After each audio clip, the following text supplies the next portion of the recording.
झूठा साबित हो जाए, प्रदेश में मुख्यमंत्री झूठा साबित हो जाए, जिले में जिलाधिकारी झूठा साबित हो जाए, तहसील में तहसीलदार, ब्लॉक में ब्लॉक प्रमुख और गांव में ग्राम प्रधान झूठा साबित हो जाए, और परिवार का मुखिया झूठा साबित हो जाए, तो लड़का लड़की की शादी कोई करता है? क्यों भाई? कहा था देखी बात का भरोसा नहीं होके, तो इसलिए आदरणीय मोदी जी ने पूरे देश को झूठ ही नहीं बोला। उन्होंने कहा था कि कसम हमें इस मिट्टी की, हम देश नहीं बिकने देंगे। अब बेच क्या डाला पता है? एयर इंडिया एयरपोर्ट बेच दिया, रेलवे प्लेटफॉर्म बेच दिए, BSNL पेट्रोलियम बेच दिया, सेल और भेल बेच दिया, LIC और लाल किला बेच दिया, NTC मिल और ऑर्डिनेंस फैक्ट्री बेच दी, डिफेंस कॉरिडोर बेच दिया। अगर पंजाब और पश्चिम उत्तर प्रदेश के किसान संघर्ष 1.5 साल तक न करते तो जो बीघा पूंजी में तुम्हारी खेती है ना, जो बैठे बैठे हो, ये भी सब अडानी अंबानी के नाम। देश में सब कुछ बिक चुका है, तुम्हें पता नहीं, और 140 करोड़ लोग ताली और थाली बजा रहे हैं। इस देश को बचाने के लिए जो ED CBI IT के डर से सारे देश के नेता भाग भाग करके मोदी जी के पार्टी में जा रहे हैं कि नहीं जा रहे? क्यों भाई? काय वजह से? अपने को बचाने के लिए।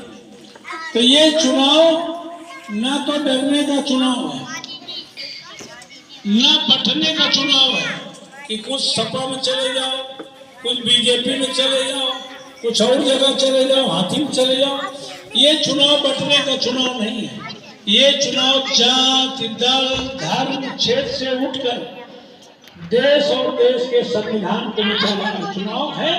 वो संविधान जो बाबा साहब अम्बेडकर ने एक वोट का अधिकार देकर तुम्हें प्रधान से लेकर प्रधानमंत्री बनाने का और बनने का अधिकार दिया था कि भारत में पैदा होने वाला किसी भी जात धर्म में आदमी प्रधान से लेकर प्रधानमंत्री बन सकता है।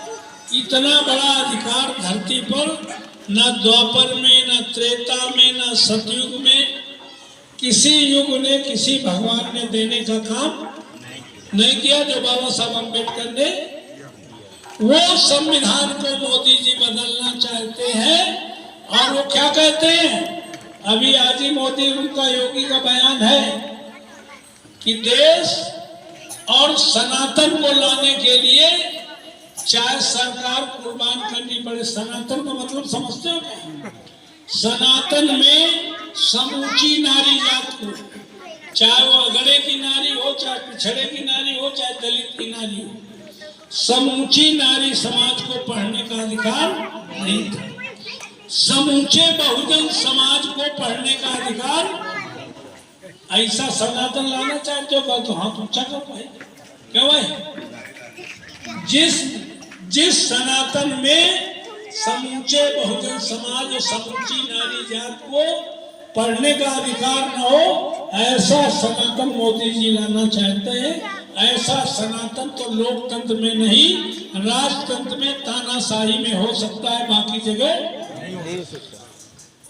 तो ये चुनाव बाबा साहब अम्बेडकर के संविधान बचाने का चुनाव है, आने वाली पीढ़ी के भविष्य को बचाने का चुनाव है। और इसको बचाने के लिए बिना डरे, बिना रुके कोई संघर्ष कर रहा है तो कश्मीर से कन्याकुमारी तक भारत जोड़ो यात्रा करने वाले राहुल गांधी हैं।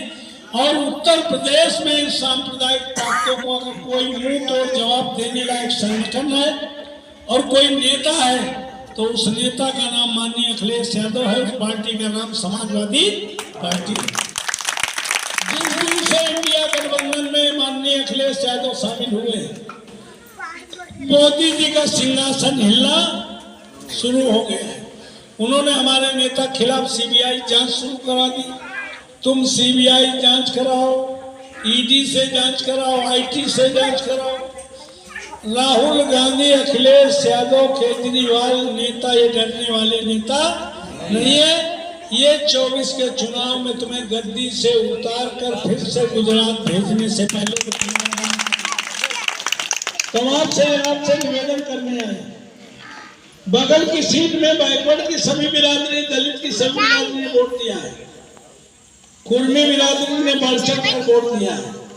तमाम कुर्मी बिरादरी के यादव बिरादरी के नेता हमारे साथ आए, सोचते हैं कि पाल साहब को पूरी समाजवादी पार्टी ने चुनाव जीता है। कुर्मी ने जो बीजेपी का होता था बढ़ चढ़ के वोट दिया।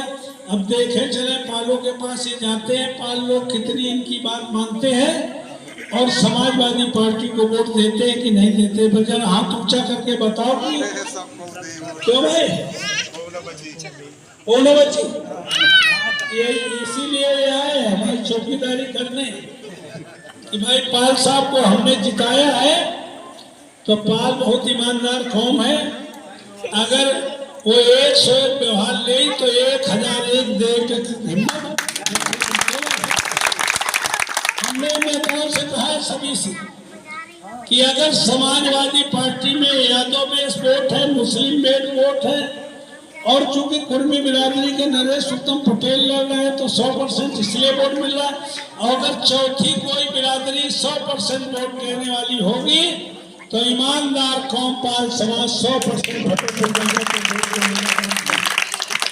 और इंडिया गठबंधन ने एक और वादा किया है।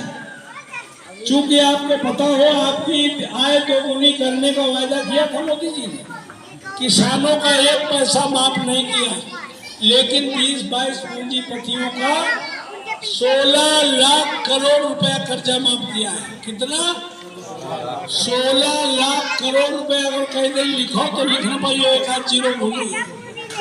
इतना कर्जा माफ किया है और इंडिया गठबंधन ने पूरे देश में सर्वे कराकर आईटी के माध्यम से पता किया है कि पूरे देश के सभी किसानों का सभी तरह का कर्जा केवल 2 लाख करोड़ है। कितना है? पूरे देश के किसानों पर कर्जा 2 लाख करोड़ है और 20 पूंजीपतियों का कर्जा 16 लाख करोड़ था, वो सब माफ हो गया। तो इंडिया गठबंधन का पहला वादा है कि हम सत्ता में आए तो पहली कैबिनेट बैठक में पूरे देश के किसानों का कर्जा माफ करने का। और ये गरीब महिलाएं हैं, इनको अपने पैरों खड़ा होने के लिए स्वाभिमान सम्मान की जिंदगी जिए, उसके लिए प्रत्येक महिला के खाते में 1 लाख रुपया साल में डालने का काम इंडिया गठबंधन करेगा। जो बच्चियां पढ़ रही है हाई स्कूल इंटर में, उनके लिए 50,000 रुपया और 30 लाख भर्ती पद खाली हैं। मोदी जी ने एक भी भर्ती करने का काम नहीं किया। पहली कैबिनेट बैठक में 30 लाख लोगों की भर्ती, SC OBC माइनॉरिटी के लोगों की भर्ती की जाएगी। तमाम से निवेदन करने आए कि जो अग्निवीर की भर्ती है 4 साल के लिए, उस भर्ती को खत्म करके परमानेंट पहले की तरह मिलिट्री में, एयरफोर्स में, नेवी में पूरे कार्यकाल और पूरे सम्मान के साथ भर्ती की जाएगी। अग्निवीर की भर्ती खत्म कर दी जाएगी। तो इसलिए हम आप लोगों को चाहते हैं कि ये चुनाव संविधान बचाने का चुनाव है, आने वाली पीढ़ी के भविष्य बचाने का चुनाव है, बेरोजगारों को रोजगार देने का चुनाव है। इसलिए हम चाहते हैं इंडिया गठबंधन से प्रत्याशी हमारे बड़े नेता जो पूर्व अध्यक्ष रहे फतेहपुर जनपद के हैं, अभी तक तो जो MP बनते हैं बाहर वाले आए, इसलिए चरागाह समझ के चल के चले गए। आपके जनपद के प्रदेश अध्यक्ष माननीय नरेश उत्तम पटेल जी चुनाव लड़ रहे हैं, इंडिया गठबंधन से लड़ रहे हैं। कांग्रेस पार्टी, आप पार्टी, कम्युनिस्ट पार्टी और इस समय बाबा साहब अम्बेडकर के संविधान बचाने के लिए शेड्यूल कास्ट पूरी बसपा पार्टी इंडिया गठबंधन के साथ चल रही है। इंडिया गठबंधन की आंधी है। इस आंधी में पाल समाज के लोग 100% वोट दे करके अपना आसान चुकाने का काम करेंगे। और हम ये कहते हैं तो बड़े नेता हैं, कांजी प्रदेश अध्यक्ष जी, नरेश उत्तम पटेल, लेकिन हम भी तुम्हारी बगल के सीट के हैं, रिश्तेदार हो। हमारी रिश्तेदारी है कि नहीं भाई? मुझे कितने लोग हैं हमारे रिश्तेदार? सब रिश्तेदार हैं, और रिश्तेदारी नहीं तो नायक है। तो इसलिए हमारा नंबर नोट कर लो। वैसे तो पटेल जी खुद ही ध्यान देंगे, और गाहे बगाहे ना वो करें तो हमारा मोबाइल 24 घंटे खुला रहता है। हमारा मोबाइल मेरा पीए और मेरी बीवी नहीं उठाती है। बता दे वे नहा रहे हैं, वे आराम कर रहे हैं, वे लेटरिन में, हम पलट के तुम्हें जवाब देने का काम करेंगे। जब जब कभी कोई बात बड़ी होगी तो राजा रामपाल सबसे पहले यहाँ आने का काम करते हैं। हम आपके सम्मान के लिए, मुश्किल परेशानी के लिए जब भी आप याद करोगे तो हम चाहते हैं कि आने वाली 20 तारीख में 2 काम आपको वायदा करना है कि एक भी वोट बचेगा नहीं। गर्मी और लाइन की परवाह नहीं करोगे। सुबेरे उठ के, हमारी माताएं सुन रही हैं, सुबेरे उठ के बिना फ्रेश होके पहले मतदान, फिर उसके बाद जलपान, ये काम करने का काम करोगे। और ये एहसास कराने का और काम करोगे। यादव बिरादरी से सीखो। यादव बिरादरी के किसी गांव में 100 वोट हों तो जानते हो पेटी में कितने निकलेंगे? 150